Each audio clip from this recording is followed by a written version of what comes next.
Britain से corona virus एक बार फिर से नए स्ट्रेन के साथ तेजी से फैलने वाले वर्जन के साथ आया है।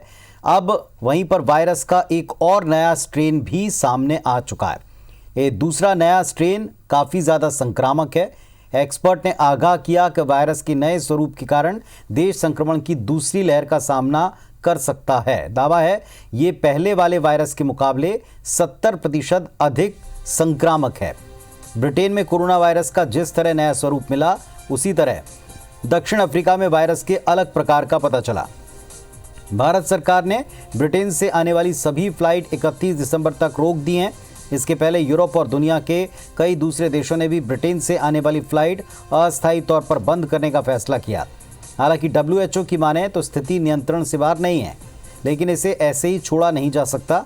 उधर भारत सरकार ने भी साफ कर दिया कि घबराने की ज़रूरत नहीं है, सरकार इस पर पूरी नज़र रखें। वैक्सीन को लेकर भी कयास लगाए जा रहे हैं कि नए वेरिएंट पर यह काम करेगा या नहीं, लेकिन विशेषज्ञों की माने तो अभी इसके कोई पुख्ता प्रमाण नहीं है कि वैक्सीन इस पर कारगर होगा या नहीं होगा।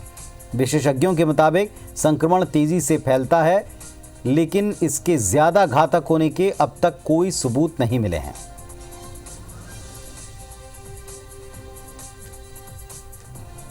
चलें कि यूके का जो वायरस में आमतौर पे 1 से 1.5 को पकड़ रहा था, मतलब 2 वायरस से जो इन्फेक्ट हुए वो 3 तक पहुंचते थे, लेके उसकी टेंडेंसी में बढ़ोतरी होके वो मान लीजिए कि अब 1 जने से 2 की ट्रांसमिशन होनी शुरू होगी या 2.25 की होगी। ऐसा भी कहा जाता है कि 70% ट्रांसमिसिबिलिटी बढ़ गई है इन वायरसेस में। तो ये एक से दूसरे पे तेजी से आएंगे। आप इनको ये भी कह सकते हैं कि ये सुपर स्प्रेडर बन गया ये वायरस अपने तरीके से। व्यक्ति इससे इन्फेक्ट हुए, उनमें बीमारी ज़्यादा सीरियस हुई, सीवियर हुई। अभी तक जो दिखाई देता है उससे लगता है कि ऐसा नहीं है। This mutation is not affecting severity of disease as we understand today. Number 2, does it increase the chances of death in that country जहां से आया, क्योंकि वहीं का ही ये नॉलेज है अभी। The answer is no. So the case fatality rate is not affected by this mutation. Hospitalization is not affected by this mutation. Seriousness of the disease is not affected by this mutation. What is affected is tendency to infect more people. तो UK में corona के इस नए variant के 2 मामले सामने आए। अब तक का पूरा अपडेट इससे जुड़ा आपको दे दें। पहले यूके में कोरोना वायरस के बहुत तेजी से फैलने वाला एक स्ट्रेन सामने आया, एक चलन सामने आया। यूके में वायरस का एक और नया स्ट्रेन भी सामने आया है, यानी इस वायरस का एक नया चलन हमको देखने को मिला। यूके में रिकॉर्ड नए मरीज सामने आए, तेज़ी से चूँकि ये फैलता है। कोरोना के इस नए वेरिएंट के बारे में बताया जाता है कि पहले के मुकाबले 70% अधिक संक्रामक है, मतलब अधिक व्यक्तियों को संक्रामक बनाता है। तेज़ी से ये कोरोना का वेरिएंट फैलता है और प्रमुख वेरिएंट बनता जा रहा है वायरस, यानी अब इससे संक्रमित होने वाले मरीजों की तादाद विश्व में बढ़ रही है। दक्षिण अफ्रीका में वायरस के अलग प्रकार का पता चला है। इससे जुड़ी कई आशंकाएं हैं। यूरोप के कई देशों ने दक्षिण अफ्रीका और यूके की उड़ान पर प्रतिबंध लगा दिया है। भारत ने भी यूके से आने वाली उड़ानों को, फ्लाइट्स को 31 दिसंबर तक कैंसिल कर दिया है और जो यूके से अब तक भारत आए हैं उनकी जांच हो रही। ब्रिटेन से आने वाले हर यात्री का RT-PCR टेस्ट एयरपोर्ट पर किया जाएगा। स्थिति नियंत्रण के बाहर नहीं है, ये दावा है विश्व स्वास्थ्य संगठन WHO का। इसको ऐसे छोड़ नहीं सकते क्योंकि तेजी से फैल रहा है और इसके आने वाले चरण के बारे में कुछ पता नहीं है, लेकिन घबराने की आवश्यकता नहीं। भारत सरकार सतर्क है, ये कहा है भारत के स्वास्थ्य विभाग की तरफ से। संक्रमण तेजी से फैलता है, लेकिन ज़्यादा मौत नहीं होती, ज़्यादा घातक पहले के मुकाबले नहीं पाया गया।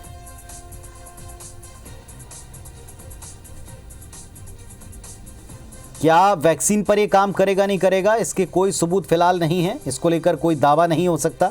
एक्सपर्ट ने मास्क, सैनिटाइजर, हाथ धोने को कारगर बताया। ये काम जारी रखना है। और इन सब के बीच में अब प्रदेश सरकारें भी अलर्ट हैं। मध्य प्रदेश में दिसंबर के महीने में ब्रिटेन से 19 जिलों के 92 यात्री भारत लौटे हैं। इनमें सर्वाधिक 34 यात्री इंदौर के हैं, भोपाल के 20, जबलपुर के 11, ग्वालियर के 8 हैं। बाकी के जिलों में इक्का दुक्का यात्री हैं जो लौटे हैं। लंदन से भोपाल लौटकर आए लोग शाहपुरा, ईदगाह hills, airport road, Malviya Nagar, Shakti Nagar इन इलाकों के हैं। सभी का एयरपोर्ट पर RT-PCR टेस्ट हुआ। किसी में कोरोना के नए स्ट्रेन के लक्षण नहीं मिले हैं। फिलहाल कोरोना प्रोटोकॉल के मुताबिक इनमें से सभी होम आइसोलेशन में बताए गए। विदेश मंत्रालय ने इस संबंध में जानकारी मांगी। अधिकारियों के मुताबिक जो लोग ब्रिटेन से लौटे हैं वो पूरी तरह स्वस्थ हैं, फिर भी एहतियातन उनके स्वास्थ्य के बारे में जानकारी लगातार ली जाएगी।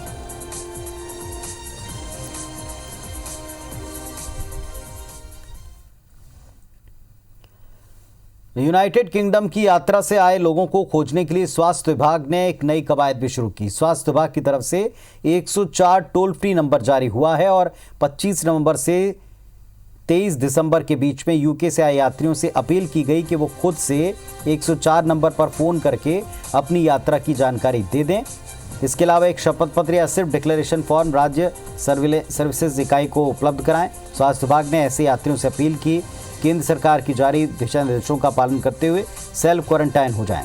सामान्य प्रशासन विभाग की ओर से एयरपोर्ट पर यात्रियों को कोरोना जांच रिपोर्ट मांगी जा रही है। इसके अलावा जिलों में यात्रियों को क्वारंटाइन करने के लिए कहा गया है। फिलहाल राज्य सरकार ने ऐसे यात्रियों की जानकारी केंद्र से मांगी है। डेटा आने से पहले सरकार ने लोगों से खुद सामने आने की अपील की।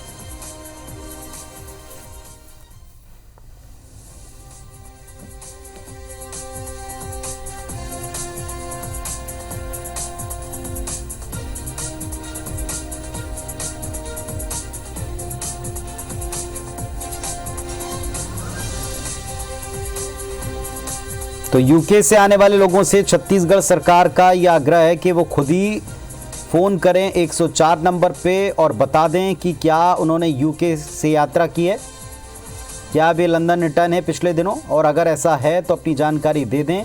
वरना केंद्र सरकार ने अपनी तरफ से जानकारियां राज्यों को भेजनी शुरू की हैं। राज्य सरकार ने उनके डिटेल मांगे हैं और पता चलने के बाद प्रोटोकॉल जो केंद्र ने तय किया उसका पूरी तरह पालन करना पड़ेगा। और हमारी सहयोगी शालिनी हार्डिया इस वक्त हमारे साथ में जुड़ रही हैं। सीधे शालिनी का रुख करते हैं। शालिनी, मध्य प्रदेश में जितने भी यूके रिटर्न हैं उनमें से ज्यादातर इंदौर के हैं। पिछली बार की तरह अब की बार भी चिंता थोड़ी इंदौर को लेकर ज्यादा है। क्या डिटेल मिला इन लौटे हुए लोगों का, इनकी सेहत को लेकर क्या इनकी स्थिति है और कैसे निगरानी हो रही है?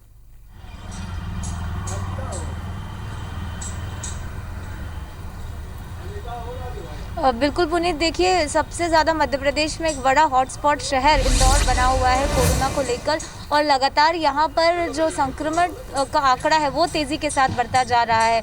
अभी संक्रमण की दर इंदौर शहर के अंदर 8.2 बनी हुई है और 53,000 के पार ये आंकड़ा पहुँच चुका है। ऊपर से चिंता और इसलिए बढ़ गई है क्योंकि सबसे ज़्यादा जो यूके से लौटे हुए लोग हैं, जो यात्री हैं, वो इंदौर शहर के हैं।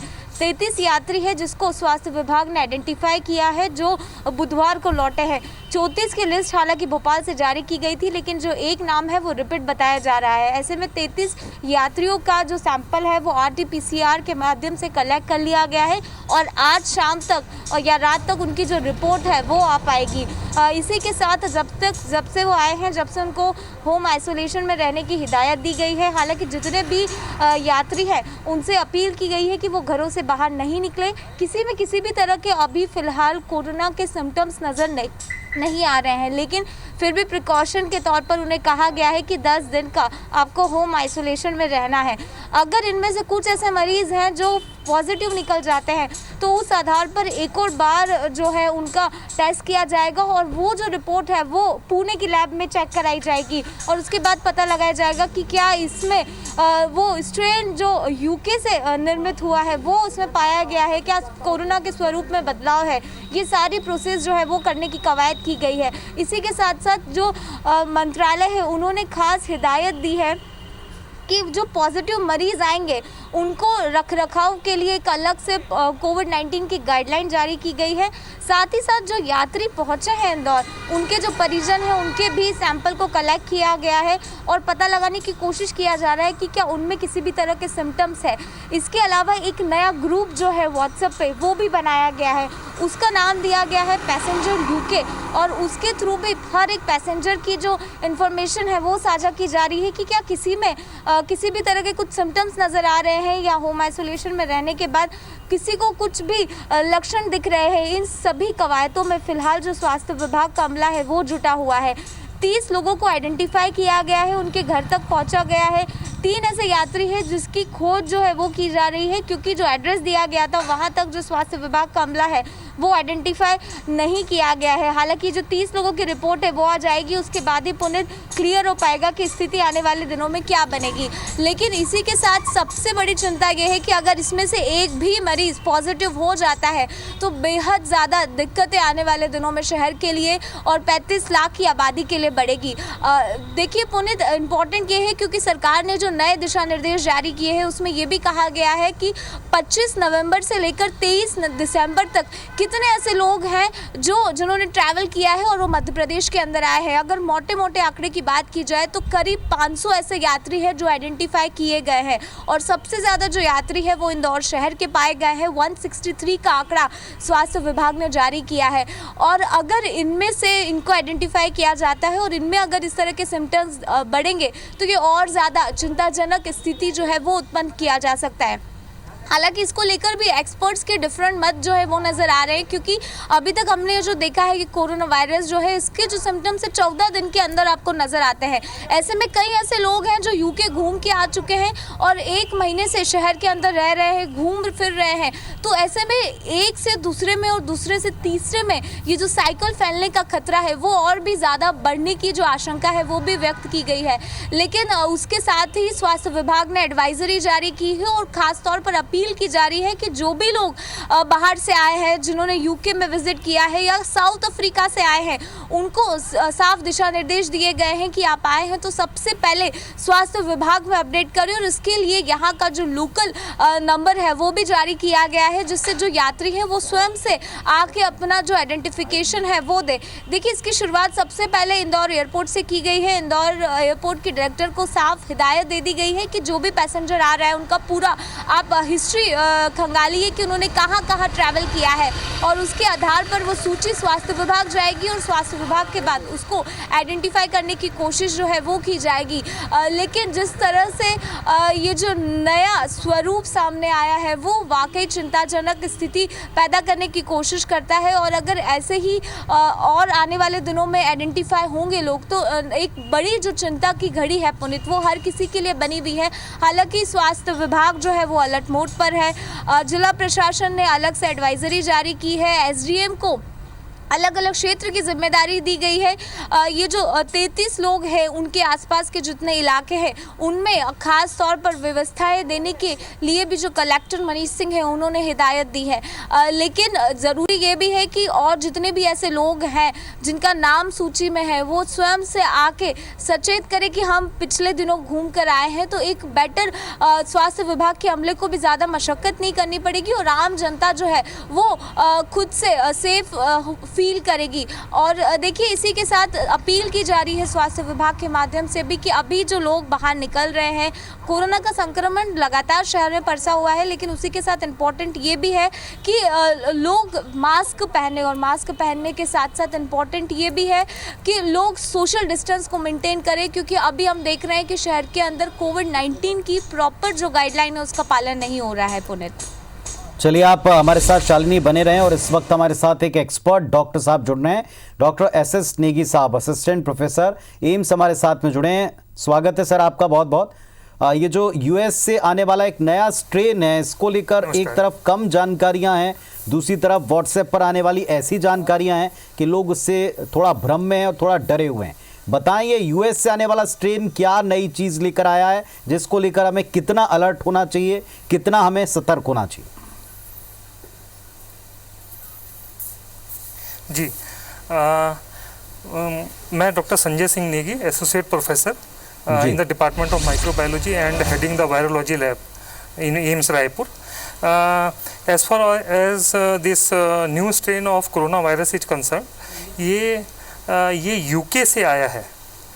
सबसे पहले हम लोग इस बात को क्लियर कर लें कि this strain has come from UK, not from US.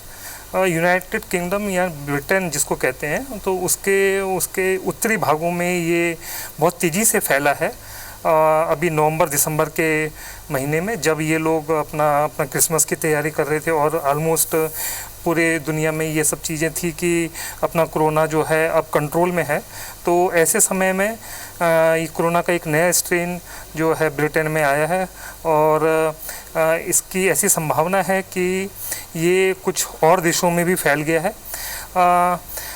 इससे जो पैनिक होने की बात है वो सबसे ज़्यादा पैनिक होने का जो कारण है इस समय, एक साइंटिफिक नज़रिए से अगर देखें तो इसकी ट्रांसमिसिबिलिटी रेट, जो इसका फैलने का जो एक रेट है जिसको हम R0 के बारे से जानते हैं, साइंटिफिक लैंग्वेज में हम R0 कहते हैं। तो जो पुराना कोरोना स्ट्रेन था SARS-CoV-2, उससे ये 0.6 यानी कि 70% ज़्यादा इन्फेक्शियस है, 70% और तेज़ी से फैलता है। तो ये एक मुख्य कारण है जिसकी वजह से एक पैनिक है कि अगर ज़्यादा तेज़ी से फैलेगा तो ज़्यादा से ज़्यादा लोग अफेक्टेड होंगे अगर क्लोज कॉन्टैक्ट्स में आएंगे, या जो है एक सोशल डिस्टेंसिंग और मास्किंग जो हमने एक प्रिवेंटिव मेजर्स अभी बोले हुए हैं कोरोना के लिए, अगर वो ये लोग यूज़ नहीं करेंगे तो इसके चांसेस ज़्यादा हैं कि ये बहुत तेज़ी से फैलेगा। दो बातें और इसमें इम्पोर्टेंट कही गई, जैसा आपने भी क्लियर किया कि यूके से रिटर्न जो लोग हैं उनसे ये वायरस और इसका ये जो नया स्ट्रेन है ये आ सकता है। लेकिन एक बात जो हमें छत्तीसगढ़ के संदर्भ में पता चल रही कि क्लियर डेटा संभवतः इस बात का नहीं है कि कितने लोग रिटर्न आए पिछले दिनों जब से वहाँ ये संक्रमण फैला और कहाँ कहाँ वो लोग मौजूद हैं और क्या और किस तरह से उनकी निगरानी की जाएगी। क्या ये बात आपको ठीक लग रही है या आपको आपके पास में इसको लेकर क्या सही डिटेल है? देखिए, एज पर the guidelines of government of India, जितने लोग यूके से पिछले 25 नवंबर से और अभी 23 दिसंबर तक आए हैं, इन सबको एक एडवाइजरी इशू हुई है गवर्नमेंट ऑफ इंडिया की तरफ से कि ये लोग जैसे ही इंडिया में डिसम्बार्क करते हैं, जैसे ही ये यहाँ पे पहुँचते हैं, तो इनका जो है कोरोना का टेस्ट होगा। उसमें अगर ये नेगेटिव पाए भी जाते हैं तो जिस भी स्टेट में ये जाएंगे वहाँ पे इनका दोबारा से टेस्ट होगा। जैसे छत्तीसगढ़ में कोई आता है तो उसका छत्तीसगढ़ में दोबारा टेस्ट होगा। उसके नेगेटिव आने के बाद भी इनको आइसोलेशन में रहना है। और अगर ये पॉजिटिव पाए जाते हैं तो इनके लिए अलग आइसोलेशन है और इनको एक इंस्टीट्यूशनल आइसोलेशन में रहना पड़ेगा। इनके लिए होम आइसोलेशन रिकमेंडेड नहीं किया गया है, इनके लिए इंस्टीट्यूशनल आइसोलेशन रिकमेंड किया गया है। तो इनको किसी भी हॉस्पिटल में आइसोलेट किया जाएगा। और इनका जैसे कि आप सबको अभी विगत है कि कोरोना की जो टेस्टिंग है मुख्यतः RT-PCR से होती है। तो इस न्यू कोरोना को जांचने के लिए हम RT-PCR से इसका टेस्ट तो करेंगे ही, लेकिन उसमें अगर पॉजिटिव पाए जाते हैं तो इसका सीक्वेंसिंग के द्वारा पता लगाया जाएगा, क्योंकि सीक्वेंसिंग ही सिर्फ अभी एक ऐसा टेस्ट है जिससे ये पता लगाया जा सकता है कि जो भी पर्सन इन्फेक्टेड हुआ है कोविड से वो पुराने कोविड स्ट्रेन से पॉजिटिव हुआ है, SARS-CoV-2 से, या न्यू कोरोना वायरस से इन्फेक्टेड है। तो सीक्वेंसिंग के द्वारा पता लगाया जाएगा। इसके लिए गवर्नमेंट ऑफ इंडिया ने अभी नेशनल इंस्टीट्यूट ऑफ वायरोलॉजी जो पुणे में स्थित है उसको अभी जो है कंस्टिट्यूट किया है कि उनको रिकमेंडेशन दी गई है कि वो सीक्वेंसिंग करें। और ये मुझे हर्ष के साथ बताते हुए खुशी हो रही है कि सीक्वेंसिंग हम लोग भी हमारे डायरेक्टर सर की गाइडलाइंस में सीक्वेंसिंग स्टार्ट करेंगे। तो ये फैसिलिटी कुछ दिनों में हमारे यहाँ भी उपलब्ध होगी। डॉक्टर साहब, क्या अभी तक छत्तीसगढ़ में स्ट्रेन का कोई भी मरीज मिला है इस स्ट्रेन का?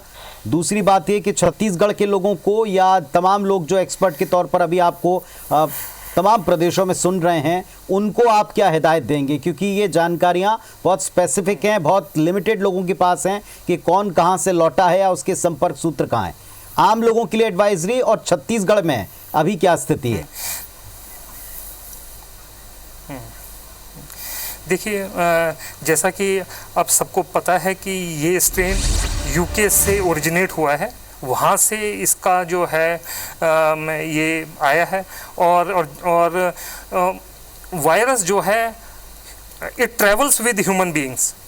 तो जो इन्फेक्टेड है वो जितना ट्रैवल करेगा, जितना लोगों के संपर्क में आएगा, जितना जो है आपका जो भी एडवाइजरी गाइडलाइंस इशू हुई हैं, जैसे फेस मास्क यूज़ करना या प्रॉपर स्नीजिंग के टाइम पे अपने फेस को कवर करना, अगर वो ये सब चीज़ें नहीं मानेगा और लोगों के कांटेक्ट में आएगा तो ट्रांसमिसिबिलिटी रेट बढ़ेगा ही।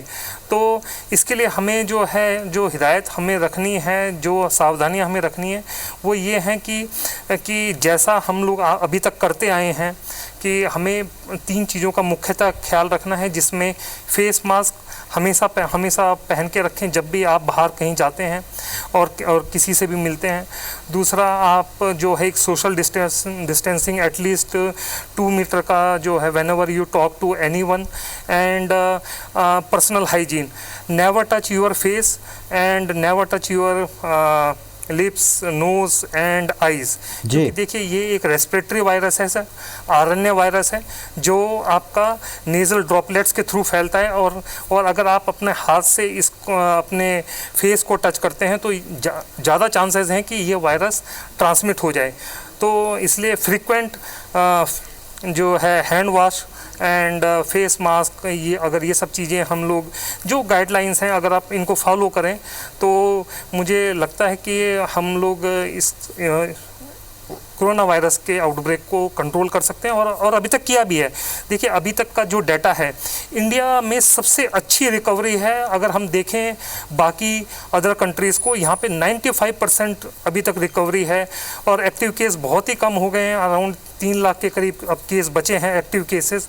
तो अगर हम इन्हीं सावधानियों को, जो सावधानियाँ हमने आज तक बरती हैं, इनको आगे कंटिन्यू करेंगे तो हम कोरोना से जंग जीत सकते हैं, और जीतेंगे भी, ऐसा मेरा ख्याल है। डॉक्टर साहब, बहुत शुक्रिया आपका इस पूरे इम्पोर्टेंट इन्फॉर्मेशन देने के लिए, और आपके द्वारा ये जानकारियाँ जितनी हमको में हमारे द्वारा जो दर्शकों तक पहुँच रही हैं, उम्मीद करते हैं कि इसका पूरी तरह पालन करके वो दिन जल्दी आएगा जिसका आप जिक्र कर रहे हैं कि ये पूरी तरह भारत से विदा होगा, दुनिया से विदा होगा। शुक्रिया आपका हमारे साथ में जुड़ने के लिए। शालिनी, धन्यवाद आपका अपडेट देने के लिए।